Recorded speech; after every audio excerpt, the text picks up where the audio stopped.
contacts using technology. And so far we have been able to trace 90% of all contacts. Now this is very important because COVID-19 spread on the basis of people who have come into contact with those who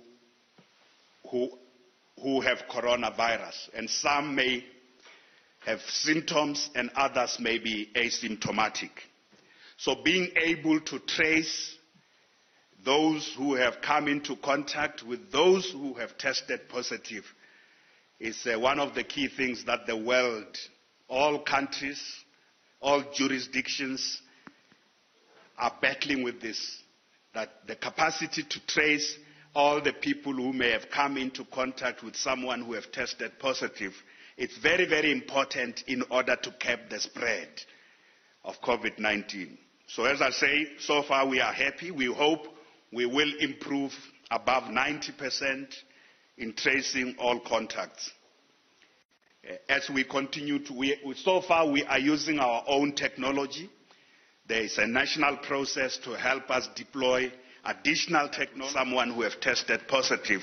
It's very, very important in order to cap the spread of COVID-19. So as I say, so far we are happy. We hope we will improve above 90% in tracing all contacts. As we continue so far we are using our own technology. There is a national process to help us deploy additional technology to be able to do medical surveillance of those who are positive and who they may have come into contact with as a measure of ensuring that we encircle particular localities where people who may be positive may have had contact with many more people. So this is a very important area of work. We will continue to increase our capacity to track down contacts and reduce the number of contacts that we have not been able to trace until we have traced everybody. We have introduced self-screening feature on the Impilo app of our Provincial Health Department. That application is very, very important. And we would urge all those who have handsets, who would really, really want to use technology to communicate with us, to use the Impilo app. Is now having a self-screening feature to ensure that there's seamlessness and easy screening by the public, including self-screening.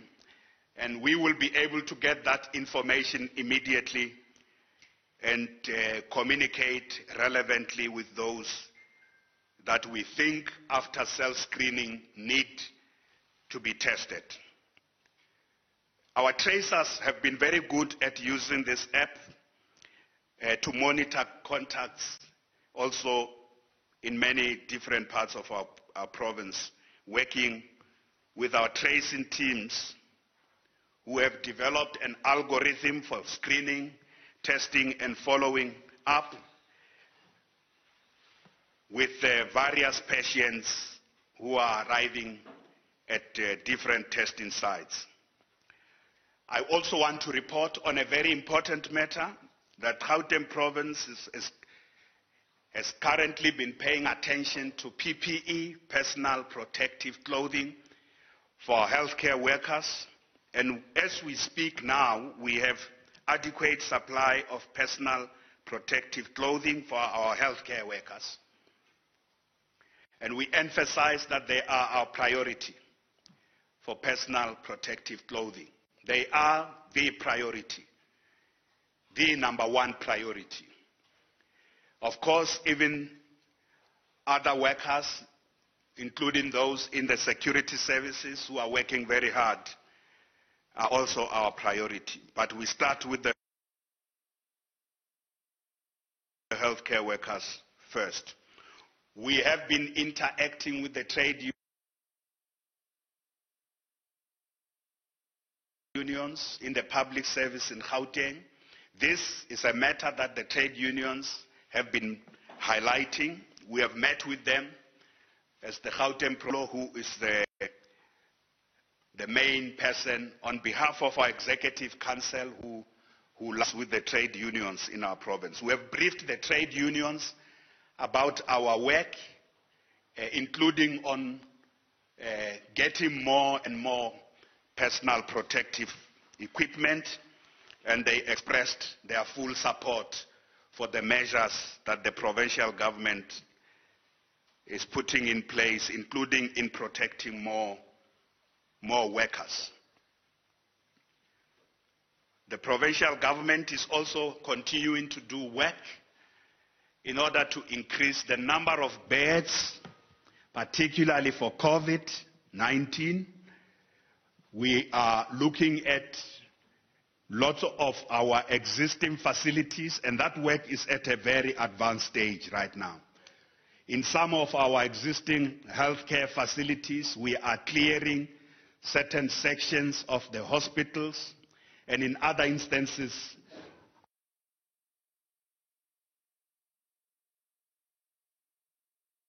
to another hospital, so that hospital is. We are also working with the private sector. We are identifying additional beds as we speak. Our team is at the stage of finalizing this to know how many additional beds we will get from the private sector for all different purposes. Some of the beds are for hospitalization, high care and ICU. Others are also for quarantine. The quarantine beds will not be in our hospitals.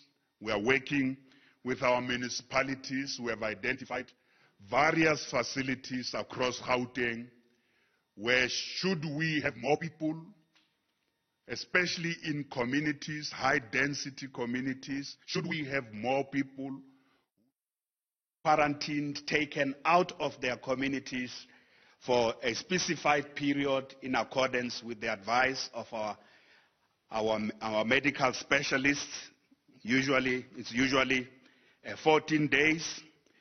We know now how many beds we have in Ekurhuleni, in Johannesburg, in Tshwane, in Sedibeng, and in the West Rand.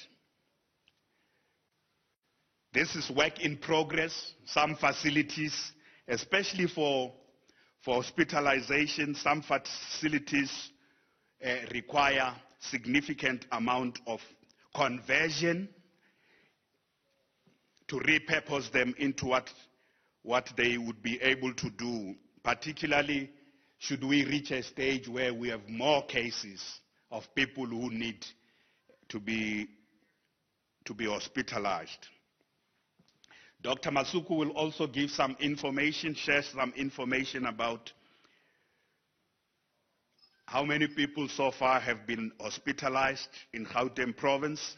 This is the information we would like to continue to share, but we do not want to be sharing information around suburbs and specific townships, which information is important for our medical teams and our health professionals.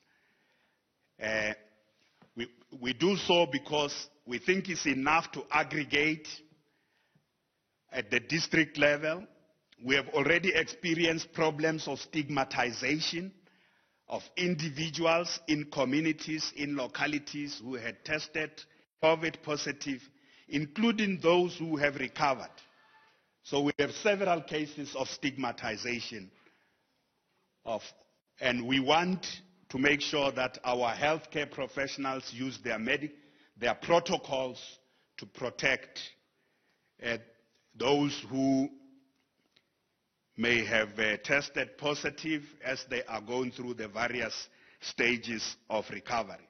So it's very important that the information about specific localities is used for purposes of preventing COVID-19 spread. and not for other things. That information is in the hands of the authorities, especially our healthcare professionals, the team that is led by the MEC for Health, Dr. Bandile Masuku, and the HOD, Professor Lukele. It's a very capable team. I am very confident as the Premier of Gauteng that the fight against COVID-19 in Gauteng is led by healthcare professionals, right up to the level of the MEC for Health and the head of department, and all the clinicians around them, and the various category care professionals. They give us briefings, they give us advice, we are able to make decisions very evident that we are given advice by specialists and scientists to make the right political decisions. We also want to say to you that the lockdown has helped us in the following area. OR Tambo was a big area of concern for us. A lot of people who were arriving in flights from different places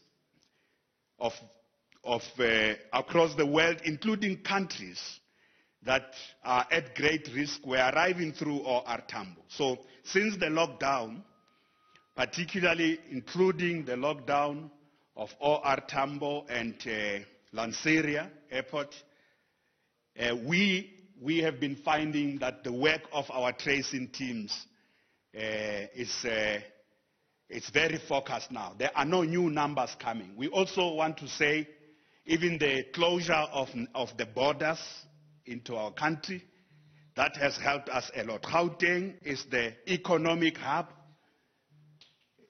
OR Tambo is the aviation hub of sub-Saharan Africa. The closure of OR Tambo and the closure of the borders, the many borders across the Republic, of many of the people who come through those borders end up in Gauteng.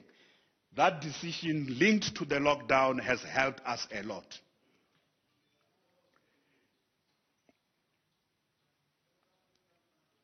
At this stage, I would like to give a briefing about the work that the provincial government has been doing with regard to providing food to the food insecure and vulnerable communities in Gauteng.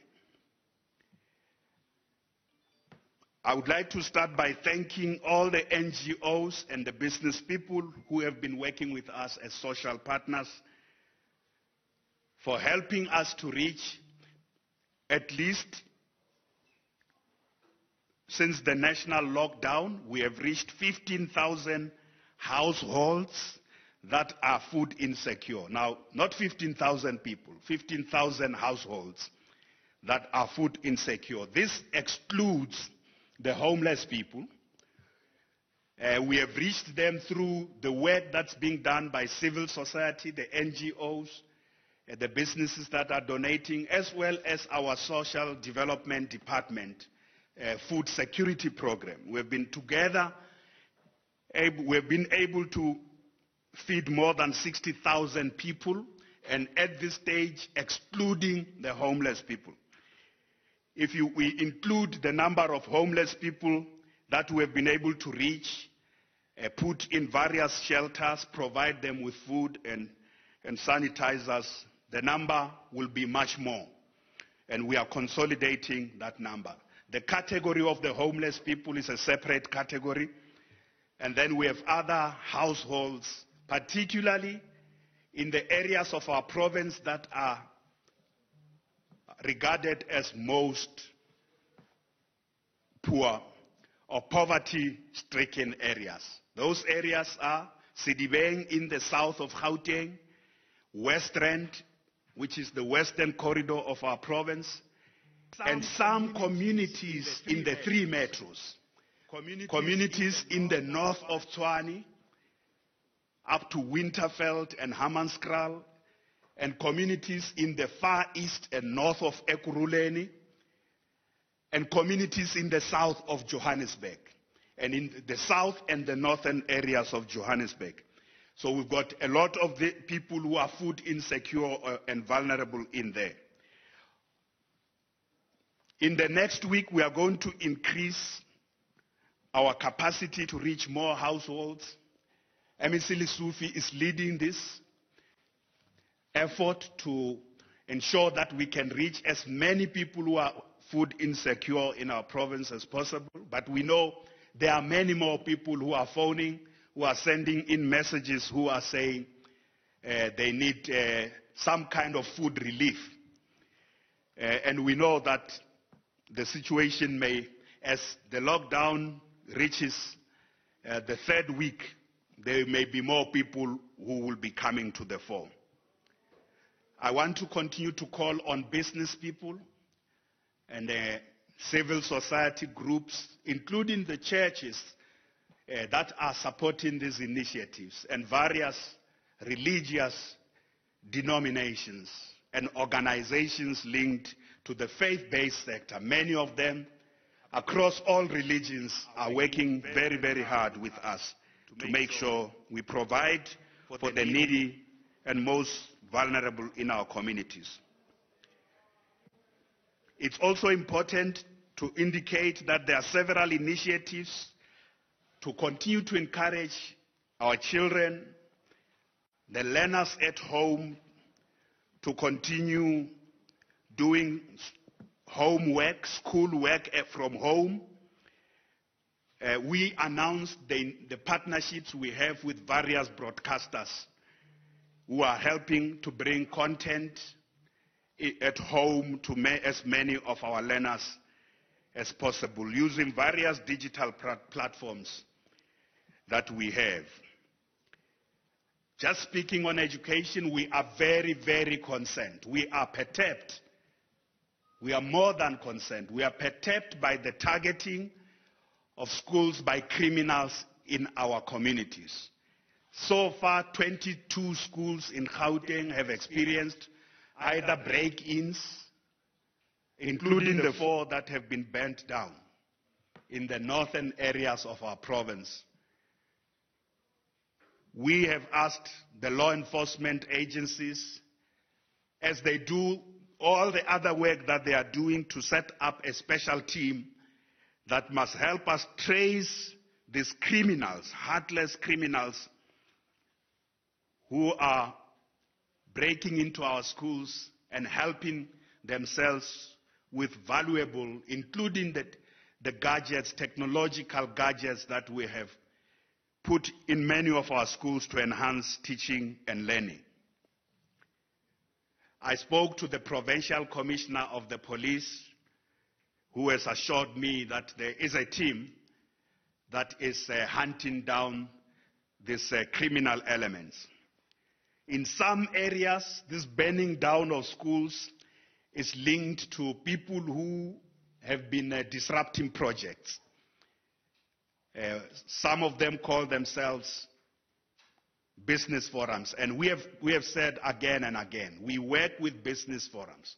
We work with local business people who need to be supported, but criminal elements are criminal elements, and they must be dealt with as such. So the law enforcement agencies are hunting down the perpetrators of these heinous acts, and we hope there will be results very, very soon. The provincial government has also been doing work on the economy to just quantify the possible impact of COVID-19 on the Gauteng economy. We have completed that work. We have assessed all the various sectors of our economy, the major sectors of our economy that have got global, that are linked to global value chains, as well as small businesses in our townships. We have done a full assessment. We understand that the tough decisions that our national leadership had to take to carry the nation with will also impact on our economy. We also know that the downgrade that has happened recently has added to the economic woes. But as a province, which is the hub of South Africa's economy. We are also working with national government firstly to help the businesses that are located in Gauteng to access some of the assistance that has been introduced by various national departments. But our big concern is on small businesses, particularly those that are located in our townships. So we are finalizing some of the concrete proposals. We will feed those concrete proposals into the national process when we have a discussion at a national level. But if there's something that provincial government would not sit back and watch, is particularly the township businesses that have been doing a lot of work. In some of them,